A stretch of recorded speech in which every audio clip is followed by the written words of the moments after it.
Hello, everybody. Welcome to another edition of Tech Talk. My name's Teddy Allen. I'm pinch hitting for Tommy McClellan. Tommy is off dotting athletic director I's and crossing athletic director T's.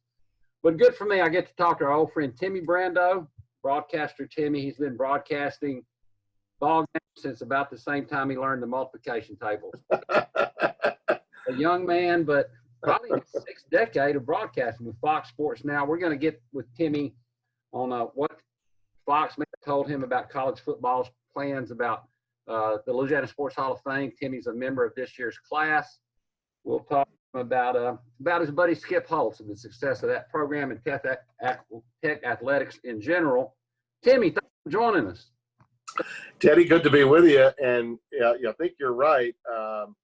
As it relates to when I got started, I'm working on my fifth decade now, just starting it. Mm-hmm. But I never got the multiplication tables. You can look it up. I never really got it. After I wrote that down, I said, that never happened before. Thanks for taking time today. Let's start with this. When quarantine started happening, you were one of the last men standing. I think that's an interesting story. Where were you when everything shut down? I'm the answer to a future Sports Jeopardy question. Yep. Let's see. I can hear it now. Alex, I'll take college basketball for 500. He called the final basket of 2020, not named Jim Nance. Who is Tim Brando? And I would be the answer to that. We called a first half of a quarterfinal game that did not finish. It was called at halftime at Madison Square Garden. It was the last Division I game that was being played. They had been taken off the floor in Greensboro, off the floor in Indianapolis, off the floor in Nashville, but we still played for a half. Creighton was the top seed, and they were playing St. John's, who had just beaten Georgetown the night before. And at halftime, we were surprised we even started. Okay, by the time we got to the arena, and with what had happened overnight after Raftery and I got off the air from the first round games on Wednesday night, which were both great games. St. John's came from double digits behind to beat Georgetown, and Xavier, who was on the bubble, lost a wire game to DePaul. We thought we were done when we heard the Gobert story out of Salt Lake. We didn't think we'd play, and I think the coaches of both teams didn't think that they'd play, but it appeared that we were. And it seemed as though all systems were go elsewhere. In fact, at the ACC tournament, 90 minutes before that quarterfinal was supposed to be played, John Swofford was holding a news conference explaining why they were playing.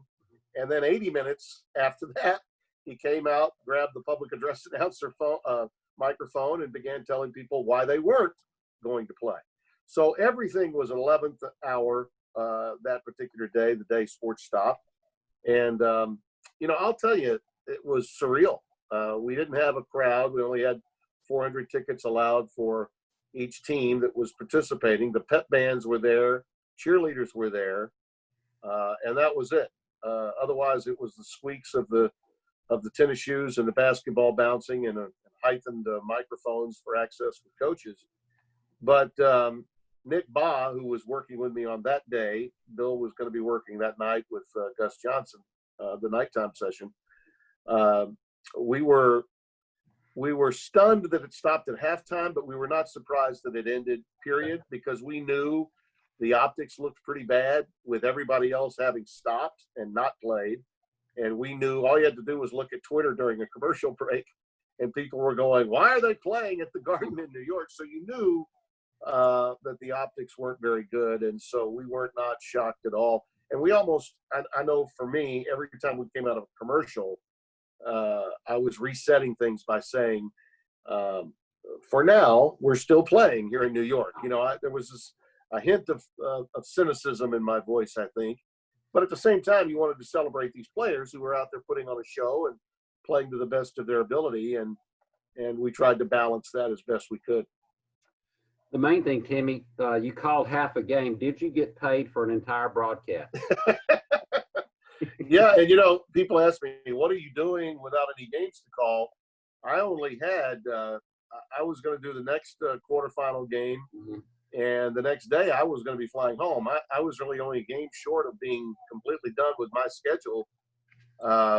in past years, I've done the ACC tournament all the way through the championship game. But Raycom Sports said bye-bye to that when the ACC network was born. And so I was just going to work through the quarterfinals of the Big East, and my year would have been done. So, yeah, I got paid. I will say this, though. I'm among the many, you probably have read it somewhere, that were asked to take a 15% pay cut beginning last month, and I think it's going to stay that way for another 2 months. And you know what? Hey, we're all team players. I'm lucky to have the job I have. Hang on. And I know that. I'm grateful for what I have. So we all have to pull up our bootstraps. I'm not looking for accolades for having done it. I'm just saying I'm one of those that was asked to, and I did take a pay cut. And everyone right now is hemorrhaging money in sports, no doubt about it. Yeah, well, I'm just concerned if me and you play golf again at your course, is that going to affect me? That's what. You're good. You're all good. I haven't picked up a golf club, as you know. And I'm glad. That may be. We've talked about that. I think that from a personal standpoint, as we speak now, I'm hoping that a day or two after this actually is posted by you, I will be back on the golf course. But to this point, through the month of May, I came back, and because I was in New York, because my wife has pre-existing issues, she has diabetes and has a heart condition, I felt it just wasn't the right thing to do. Plus, we've got young grandbabies. I mean, as young as 5 months old. So, and having been in the epicenter of where it was, and every year, Teddy, when I get done with my basketball season, when March Madness is about to begin and I'm done with my schedule, I'm always tired. I'm always stuffed up. I sometimes have a head cold, and this was true this year as well. So the first week to 10 days, I thought, I might have it. I could be. I certainly had enough symptoms to believe that I had it, but it was the same old usual for me. It was just 7.5 to 8 months of traveling and flying like a sardine in those regional jets, elbow to elbow, coming home sometimes. That will tire you out. You're fatigued. I'm always bushed at the end of my basketball season, and I use the late spring and summer to recharge my battery. Yeah, I'm glad you shut her down. Timmy's been quarantined in South Shreveport with his wife Carrie, and he had some grandkids over today. Yeah, awesome.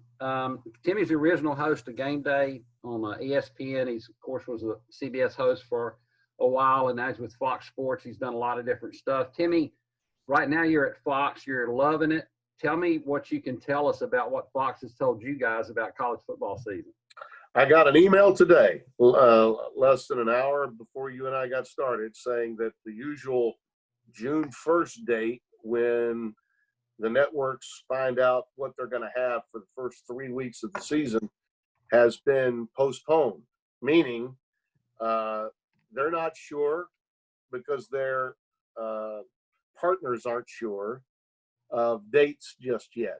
Everything is preliminary, and everything is TBA or TBD, as you like to call it, because once these players begin to report, which some will begin reporting on June 1, some will begin on June 8th, some will begin on June 15th.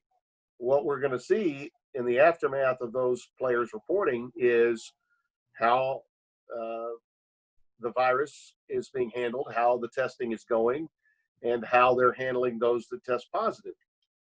So I think the infrastructure is there for all of the schools within the conferences that make up college football. And I'm talking about not just Power Five, but also the Group of Five, which Louisiana Tech is part of. I think all the contingencies are there. They're in place. The organized structure is there, but we don't have any results yet. We don't know what's going to happen, and can they handle what does happen. So I think once they figure that out, how it's going, and let's give that a week, maybe 10 days or 2 weeks for that to begin to take place, then maybe they can move forward with, when I say they, I mean television, can move forward with, all right, we're good for these dates, so let's begin to plan on what games we're going to air beginning there's week 0 with a few games, as you know, highlighted by the Notre Dame Navy game, which is supposed to be played in Dublin.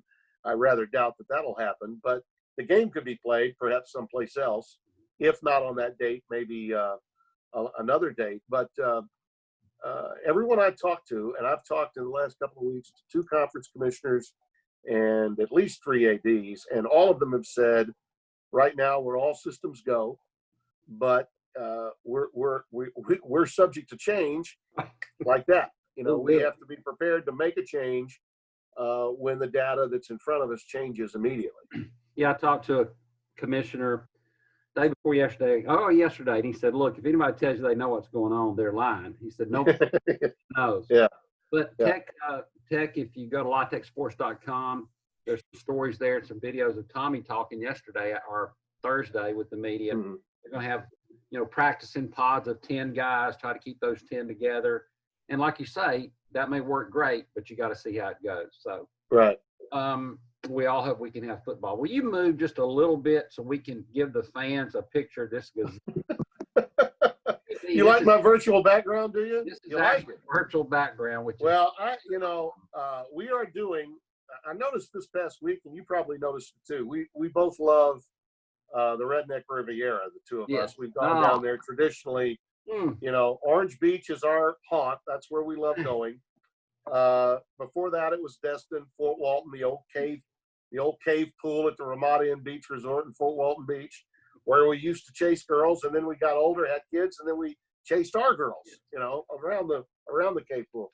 Not going has been tough, but the one thing I did that, my father, God rest his soul, said to me, "Son, don't ever argue about color schemes. Don't argue.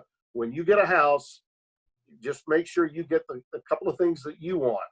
And the couple of things that I wanted, 1, a golf course within walking distance, and 2, the backyard needs to say vacation, because you're gone all the time. So when I come home, other than sand, which by the way we could bring in if we wanted, my backyard sends a message of it's vacay. So when I'm home, it's vacation time. So this is a snapshot of our backyard. I'll get completely out of the way here. There's a gazebo. That's the pool, the hot tub, the fountain, and the gazebo at Chateau Brando right there. Streams party. And, and you see there's no homes in the back that can look in and see, whatever, I don't want them to see. If you could see Timmy's house, this was a small consolation, him getting the backyard and the gazebo, because the man lives in a pink house. Pink, lavender, dusty rose, and mauve. As I like to tell people in my speaking engagements, the only thing in my house, blue and brown, are my eyes and my feelings. Okay. That's it.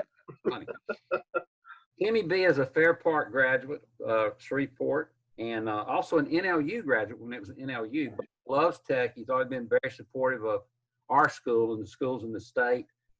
You're big buddies with Skip, and every now and then you'll throw out something on Twitter or whatever praising him. Why do you think, you've seen a lot of different programs go the wrong way? Well, you're being kind to me. At NLU, now ULM, I did my best at Brown Hall for a short time, Teddy. I didn't finish, but I certainly felt like they embraced me, and I've been a strong alum for them for some time. I'm wearing the gold bandana today in the war. In honor of that, are you? Yeah, to you. Yes, I am. I appreciate that. But when I was working, I was working in sports television while I was in school. When I was at ULM, I already had jobs on the weekend that some of the guys that were trying to graduate wanted to have. Right. I was really fortunate to get such a head start in my profession, and I went to Northeast at the time because I was in all the speech and debate festivals when I was a kid. I gave up football to call games with my dad when I was 14. I did play basketball through the 9th grade, baseball all the way through at Fair Park. But I was taking part in speech and debate festivals, and I did it at Louisiana Tech. We stayed at that old Holiday Inn just down the road. I was always involved in debate and oratory, and I won a few trophies for good old Fair Park. But at ULM, Northeast at the time, they actually had a television announcing category. And I won that. Second place my junior year in 73, first place in 74. And I got a scholarship for speech and debate to Northeast. And that was the reason I made the choice. I was working weekends at K-Rock spinning records, and I was working at KTAL doing the sports on the weekends the summer of my senior year in high school in 1974. So I was really, really lucky. As it relates to Louisiana Tech, though, my brothers all went there. My brother Kurt, who got his master's degree at Tennessee in journalism, did his undergrad work at Louisiana Tech, loved it. My other brother Chris, also a graduate of Louisiana Tech. And a guy that lived across the street from me was probably my number one idol as a kid growing up. Jimmy Pruitt was a basketball star at Fair Park High. He was signed by Scotty Robertson in 1964 to come to Louisiana Tech. His backcourt mate on the freshman team was the one and only Leon Barmore. Yeah. And I went to all the freshman games that I could. I want to say the star player on the varsity team back then was Jerry Hood, and another one named Robert Penny was another outstanding player at that time. And I followed Louisiana Tech very closely because Pruitt was playing there. And Scotty Robertson was in his first year as the head coach at Louisiana Tech. He had been the coach at rival Byrd High School. When you're at Fair here Park. in Shreveport. And, of course, the Byrd Fair Park rivalry was unbelievable. Charlie Beasley and Jimmy Pruitt were two All-Staters. Beasley went on to have a great career at SMU and later in the ABA with the old Dallas Chaparrals. But, man, I went to those games and followed Coach Robertson's teams and exploits big time. And later when I started doing games in the NBA, Scotty was like an assistant coach, sort of like Tex Winter. He had stopped coaching as the head coach, but he was sort of like the old guru assistant, on NBA staffs. And getting to see him and talk with him was magnificent because, you grew up, you're 8, 9, 10, 11 years old, and you're coming to games at Louisiana Tech in 65, 6, 7, and 8. It was a special time. I learned a lot about basketball, college basketball, through the time I spent watching those Louisiana Tech teams with Jimmy Pruitt on it. Yeah, it's hard not to love Scotty Robertson. God bless. Yeah. So, Yeah. by the way, Tim, of course, you get a pair of Hager slacks and a Timex watch for being on the show. we still got. You can't take both, but we'll let you choose. We still got 7 or 8 minutes left. Tell me about your relationship with Skip and why you think that program has had the success it's had. 6 bowl victories in a row, and that leads the nation. And then the I Bowl was just the cherry on the hot fudge Sunday this year. Well, listen, that could not have been a better circumstance for the Independence Bowl to find itself in this year. I know the Tech fans, and understandably so, when you didn't have your best player available to you for a couple of games and you dropped 2 games that you could have easily won and come away with a championship, I know that had to hurt. It had to sting big time. But it worked out. But coming to the Independence Bowl, it meant so much to our game and our community, given the circumstances the bowl game was in with recent matchups, not having any teams lately that had ties to our particular area of the country. And I think it served because of who the opponent was, because it was Miami with a huge name and one that had some history of playing Tech in that stadium. I think we all remember that night, the opener with Tech in Miami when Brock Berlin was quarterbacking at Miami. What a big moment that was for our area. It kind of brought back some recent memory of that matchup.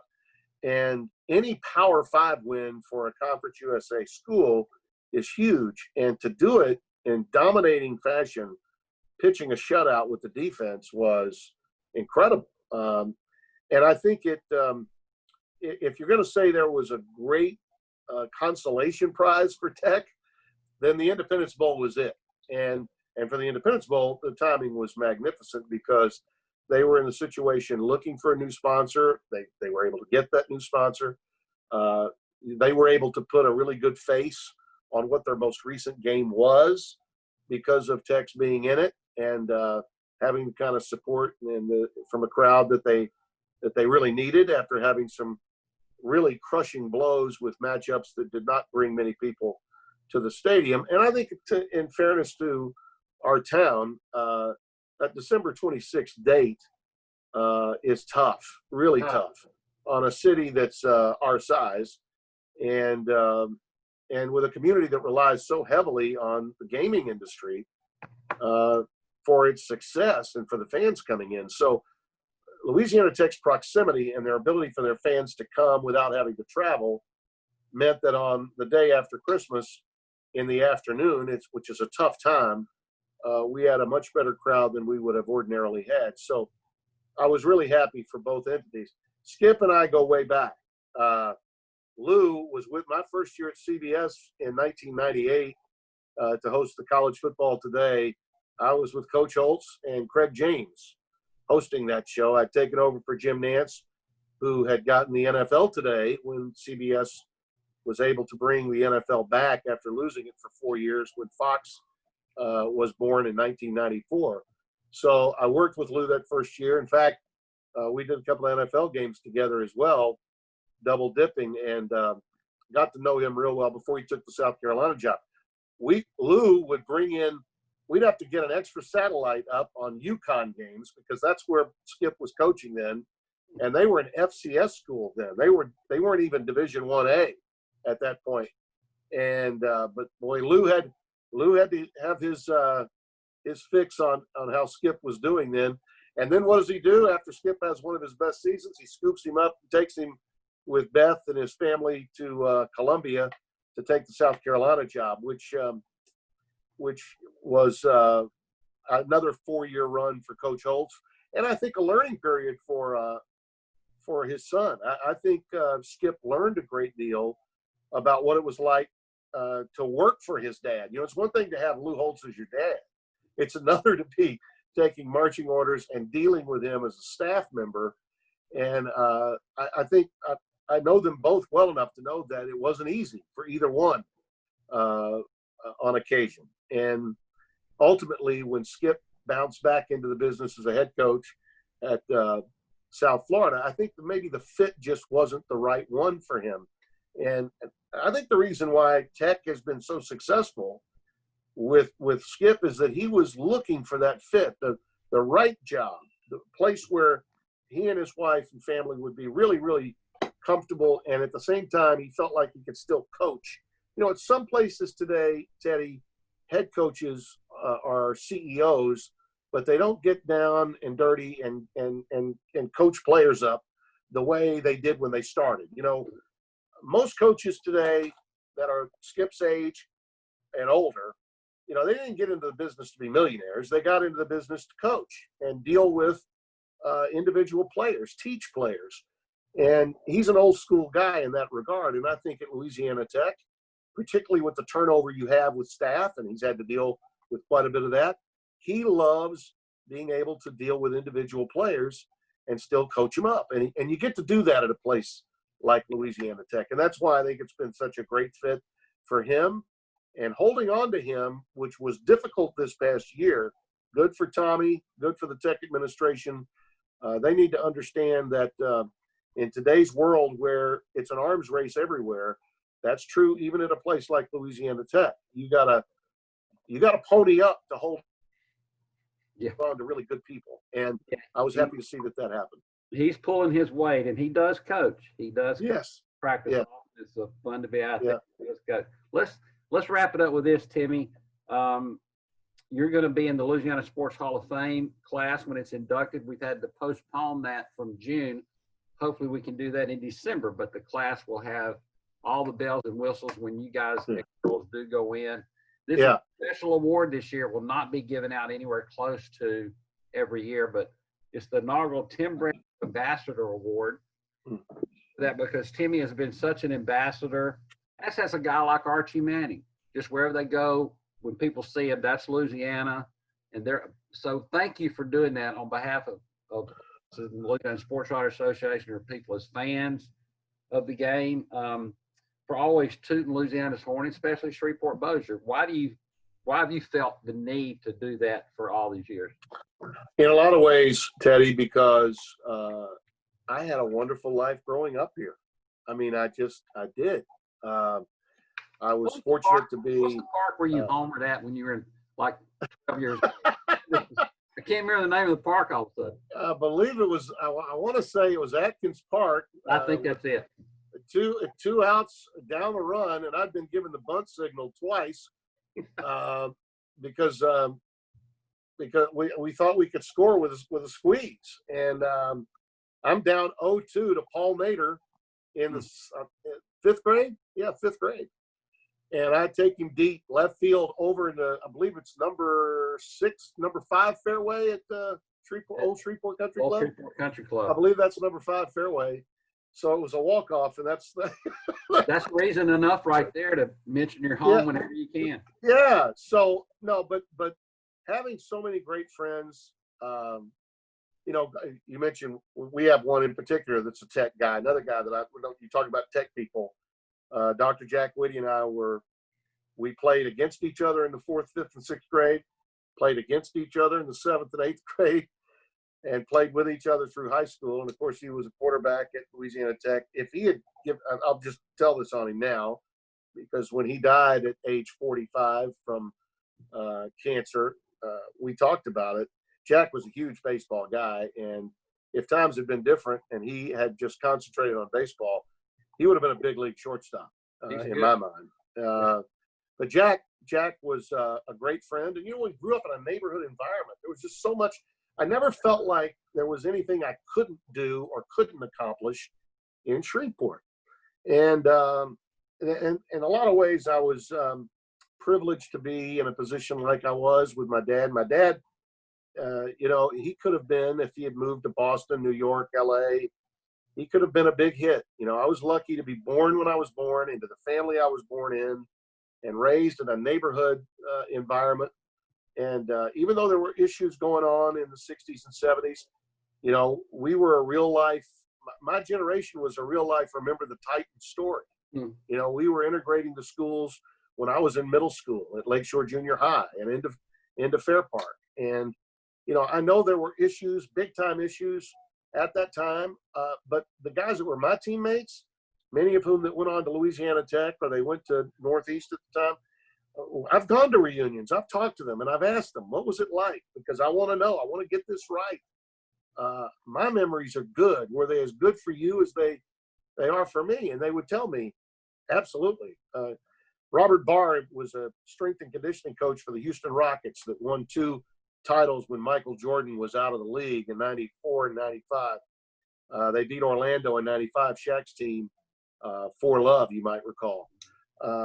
Robert was the first black player that we had on our baseball team in 73 at Fair Park. And we got together at our reunion. I said, what was it like? He said, Tim, you know, if you were a teammate, if you were playing ball, then it was fine. You know, I was just happy to be on the team. That environment, Teddy, was unique. And I remember, fast forward a few years to my time in Baton Rouge and New Orleans. Buddy Diliberto. I was honored last year to get the Buddy Diliberto Media Award from the Italian-American Louisiana Hall of Fame. And I remember Buddy telling me this story. He said, Tim, if the New Orleans Saints had not been created in 1967, our race riots would have probably been as bad as they were in Selma and Montgomery. And he says, you know, we didn't have that problem in Louisiana to the extent that they had them in other places in the Deep South.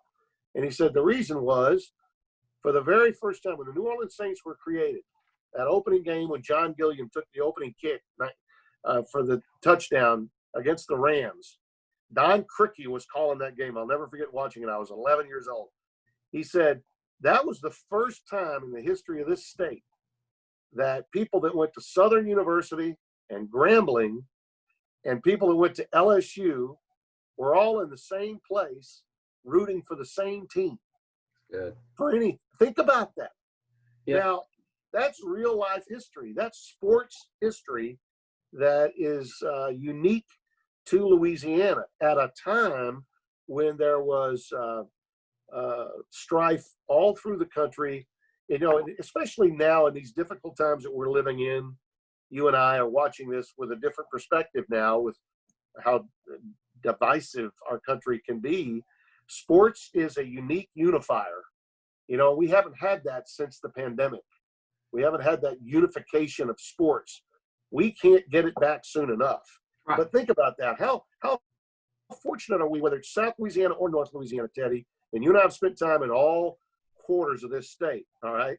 How fortunate are we to have had the privileges that we've had to be in Louisiana, okay? Not other states.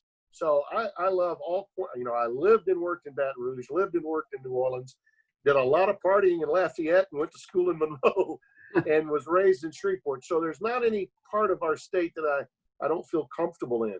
And I'm always made to feel like I grew up there. People say, well, it all started here or it all started there. And in many cases, it really did for me. And so whether it's Baton Rouge that makes me feel at home, or it's Shreveport, or it's Monroe, I welcome being made to feel at home. And so I try to pass that through in my broadcasting, and to be recognized in this manner by you guys that make up those that vote for induction into the Louisiana Sports Hall of Fame. I'm humbled by it. And you know, that's not a word that's always associated with me, but I truly am humbled by it. I know that you are. I think the only thing that's humbled you more is you asked Terry to marry, and she said yes. Just yeah. I knew I had freaky. to give up a pink, lavender, and dusty rose house, but that's okay. We also want to, congratulations to Phil Robertson and Angela Turner from Louisiana Tech. They'll be going into the hall as well. And go to Louisiana Hall of Fame online if you want some more information. Timmy, thank you for carrying the banner for us. We're spoiled here in Louisiana with how much ball we have, but you're right. Ball can make such a positive difference. Oh. It certainly has for me and you. You'll meet not many people luckier than us to get to see and talk to people and all the fans in the state. It's just so athletic rich here. Thank you, my We are. down the road. We'll see you in I Ruston. remember my friend old Shaq Harris used to say this all the time. I would see Shaq when I went in to do Ravens games, and you know, he was on the staff with Ozzie Newsome, and Shaq would always come in. Most pros per capita stay Louisiana, Timmy B. Bingo. And he was right. James Harris, he championed Louisiana, and so many others do. You know, I'm not alone, but to be the first recipient, Teddy, knowing that only a precious few may ever receive it, That's correct. man, that makes me feel good. Really does. Thank you for carrying the banner, man. You've done it sincerely, and we appreciate you. Thanks, Teddy. Keep dishing out the good stuff. Tech fans, we'll see you soon at the ball yard. Timmy, we'll see you soon in Ruston in a ball game, I hope. You got it, ball game.